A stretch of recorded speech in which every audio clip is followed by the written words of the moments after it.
Telugu వేదకవి Jonnavithula corona వైరస్కి సంబంధించి ప్రజల్లో చైతన్యం కలిగించడం గురించి ఈ మధ్య ఆయన పద్యాలు పాటలు కూడా రచించారు, పాడారు. అందులో ఒక పద్యం బ్రాహ్మణ సంస్కృతిని మళ్ళీ ఇప్పుడు ప్రపంచం అంతా కోరుకుంటోంది, అదే అపమృత్యు మంత్రమయ్యింది అంటూ పాడిన పద్యం వివాదాస్పదం అవుతోంది.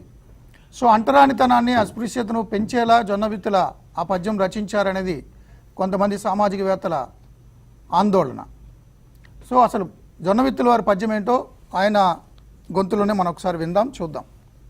పనికి మాలినదన్న బ్రాహ్మణాచారమే మానవాళికి నేడు మకుటమయ్యే, చాదస్తమనుకొన్న సంప్రదాయమిప్పుడు మరణము తప్పించు మార్గమయ్యే. తప్పుల తడకన్న తత్వంబు ధర్మంబు విశ్వమునకే ప్రాణభిక్షయ్యే, తగుల బెట్టదమన్న తత్వంబు ధర్మంబు విశ్వమునకే ప్రాణభిక్షయ్యే. దూరము దూరము దూరండుడటన్న మాటయే అపమృత్యు మంత్రమయ్యే. సకల దేశ విధానాలు వికలమయ్యే, భరతదేశ సంస్కృతి ప్రభల్ ప్రకటమయ్యే. బ్రాహ్మణులు కళ్ళు తెరచి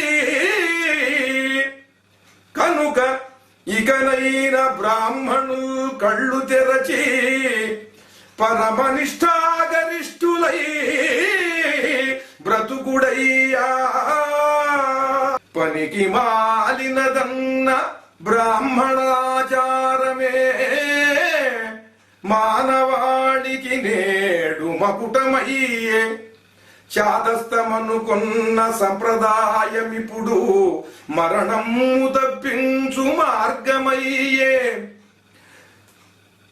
తప్పుల తడకన్న తత్వంబు ధర్మంబు విశ్వమునకే ప్రాణభిక్షయ్యే, తగుల బెట్టదమన్న తత్వంబు ధర్మంబు విశ్వమునకే ప్రాణభిక్షయ్యే. దూరము దూరము దూరండుడటన్న మాటయే అపమృత్యు మంత్రమయ్యే.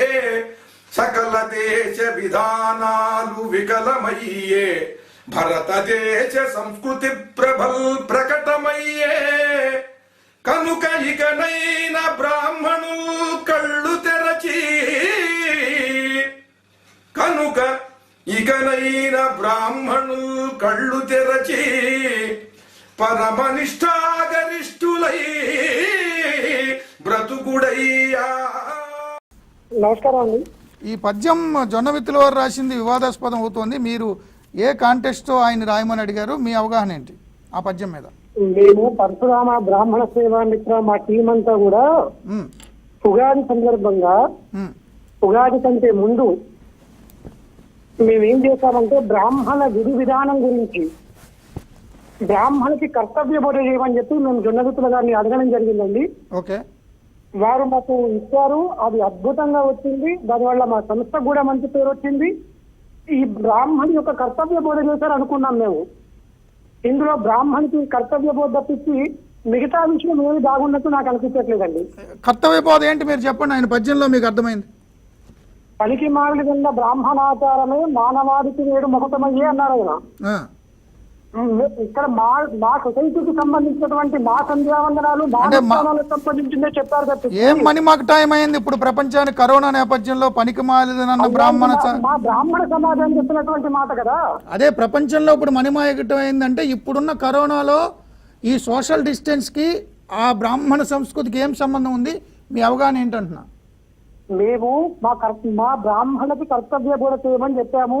ఎవరైతే నిత్యానుష్ఠానాలు మర్చిపోయి మన సాంప్రదాయాన్ని పక్కకు పెడుతున్నారో వాళ్ళ కోసం మా కమ్యూనిటీకి సంబంధించినటువంటి అంశం ఇది. దీంట్లో తప్పు పట్టాల్సింది కాదండి. మీ కమ్యూనిటీకి సంబంధించిన అంశము అంటే దూరంగా ఉండు అండమా, అది ఇప్పుడు ప్రపంచానికి మనమాగటమైందనా? మడి ఆచారాలండి, మా ఇంట్లో మేము ఆచరించుకునే మడి ఆచారాలు మా సాంప్రదాయం సంబంధించిన. ఇప్పుడు కరోనా వచ్చిన నేపథ్యంలో డాక్టర్లు కూడా నేను ఏ పేషెంట్ ని ముట్టుకోను దూరం అంటే ఏమైపోవాలి? అది ఎందుకు మణిమాకి టైం అవుతుంది అనేది చర్చ. మేము ఇప్పుడు మా ఇప్పుడు ఇంట్లో వైద్యులు ఇప్పుడు ఉన్నటువంటి సపోజ్ ఆచారాలు, బ్రాహ్మణులకి కరోనా సాంప్రదాయాలు, వచ్చింది అనుకోండి, కులకర్ణి గారు, బ్రాహ్మణులకి కరోనా వచ్చింది అనుకో, మీ ఆచారమే మీరు చెప్పిన సందేశమే అక్కడ ఉన్న డాక్టర్ కూడా ఫాలో అయ్యి నేను పేషెంట్ ని ముట్టుకోను అన్నాడు అనుకో, ఏంటి అక్కడ గురువు గారు చెప్పింది అది అది ఆదర్శం అయితే వైద్యులు మిమ్మల్ని ముట్టుకోనంటే, బ్రాహ్మణ కరోనా పేషెంట్ ముట్టుకోనంటే, ఇక్కడ అదర్వైజ్ పారిశుద్ధ్య కార్మికులు బ్రాహ్మణులకు సంబంధించిన దాన్ని మేము టచ్ చేయము అంటే, ఇది ఫాలో అయితే ఇతర వర్ణాలు కానీ వీళ్ళందరూ ఫాలో అయితే ఏం ఆదర్శం జరుగుతుందని మీ అవగాహన? ఇక్కడ మా సాంప్రదాయాలను మర్చిపోయి మా బ్రాహ్మణ కమ్యూనిటీ గురించి రాసుకున్నటువంటి పద్యం అది. అదేనండి, దూరం దూరం అనే దానికి అర్థం ఏంటన్నా వారు చెప్పారు, మీకేం అర్థమైంది? మేము మడితో మా ఆచారాలతో మేము ఉండేటువంటి దూరం అది. ఇప్పుడు డాక్టర్ కూడా మడిగట్టుకుని మిమ్మల్ని చూడండి అంటే, మా ఇళ్లలో జరిగే అంశాన్ని మీరు డాక్టర్కి ఆపాదిస్తే ఇప్పుడు కరోనాతో లింక్ పెట్టి వచ్చింది కదా పద్యం, అందుకని ఆ కాంటెక్స్ట్. ఇప్పుడు కరోనా నేపథ్యంలో ప్రపంచమంతా మన సంస్కృతినే అవలంబిస్తోంది, మీరు అదే కంటిన్యూ అవ్వండి, నిష్ఠాగరిష్ఠులే అని రాశారు కాబట్టి, ఆ నిష్ఠాగరిష్ఠులుగా ప్రపంచంలో ఉన్న శాస్త్రవేత్తలు, వైద్యులు, పారిశుద్ధ్య కార్మికులు, పోలీసులు ఉంటే ఏమవుతుంది అంటున్నా. ఎక్కడన్నా కరోనాకు సంబంధించిన అంశం కనబడిందా అండి? అది ఇప్పుడు అదే కదండి, కరోనా నేపథ్యంలోనే కదా చర్చ. మీకు ఆ పద్యంలో ఎక్కడన్నా కరోనా కనబడిందా? ఇప్పుడు మణిమాయకటం అయింది, ప్రపంచం అంతా అప మృత్యు మంత్రం అయింది, మనం దూరం దూరంగా ఉన్నది, ఇప్పుడు గ్లోబ్ మొత్తం అదే ఫాలో అవుతుందని కదా రాశారు వారు. మా జ్ఞానమే రక్షత కాగలదంటూ అనే మాట మీకు అర్థం కాలేదా? మీ జ్ఞానం ఇక్కడ మా ఇంట్లో జరిగేటువంటి మా మడి ఆచారాలు, మా సాంప్రదాయాలు, వాటి గురించి మా కమ్యూనిటీకి ఇచ్చినటువంటి అదేనండి. కరోనా సమయంలో బ్రాహ్మణుల ఇళ్లలో ఆ మడి ఆచారాలు మీరు పాటించండి, అవే చెబుతున్నారు ఇప్పుడు శాస్త్రవేత్తలు కూడా అని నేను రాశాను. అదే ఆయన చెబుతుంది కూడా, అదే చెబుతుంది ఆయన కూడా అదే చెబుతున్నారండి. కరోనా అనేది ఎక్కడ ఉందని కరోనా లేదు, కరోనా ఇంపాక్ట్ కి దాన్ని తగ్గించడానికి కరోనా సమయంలో ప్రపంచమంతా ఫాలో అవుతున్న సోషల్ డిస్టెన్స్ మనం ఎప్పుడో ఫాలో అయిన సంస్కృతి, దాన్ని తగలబెట్టమన్నాము, తప్పులు తడకన్నాము, అదే ఇప్పుడు ప్రపంచం ఫాలో అవుతుంది కాబట్టి మీరు కంటిన్యూ చేయండి, మీరేం భయపడొద్దు అనే మీనింగ్ లో ఉందా కాదా అది? అలా ఏం లేదండి. మేము మా వాళ్ళ కోసము ఎవరెవరైతే మా సాంప్రదాయాన్ని మరిచిపోయి కొత్త ఓరవడికల్లోకి వెళ్తున్నారో వాళ్ళకి అర్థమయ్యే విధంగా ఇక్కడ ఒక పద్యం, ఒక సందేశం ఇవ్వమన్నాను తప్పించి దీనికి ఎక్కడా కూడా గురువు గారిని తప్పు పట్టడానికి లేదు. ఎందుకంటే అది అద్భుతంగా వచ్చింది.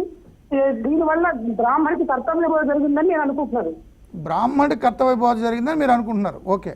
సో మీరు రాసిన నేపథ్యంలో బ్రాహ్మణులు ఏదైతే మడి ఆచారాలు ఫాలో అవుతున్నారో అదే ఇప్పుడు ప్రపంచం అంతా ఫాలో అవుతున్న నేపథ్యంలో ఇది సోషల్ డిస్టెన్స్ వేరు, మీరు చెప్పిన అంటరానితనం వెలి వేరు అనేది చర్చ అండి.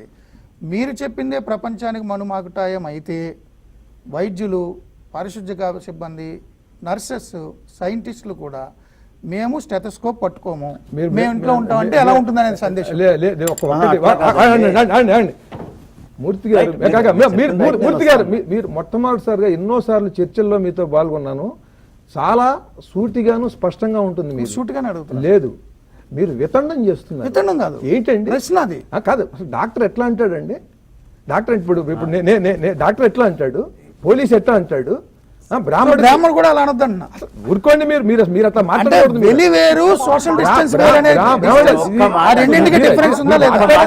కేసీఆర్ గారు సోషల్ డిస్టెన్స్ మెయింటైన్ చేయండి అంటే మీరు ఆ మాట ఎందుకు అంటున్నారు? ఈ డాక్టర్లు కూడా సోషల్ డిస్టెన్స్ మెయింటైన్ చేయండి అని కేసీఆర్ గారితో తిరిగి నేను ఒక్కళ్ళని చూడనంటే ఎలా? సోషల్ డిస్టెన్స్ వేరు, బ్రాహ్మణులు ఎందుకంటే ఇంకో కులం ప్రసక్తి కానీ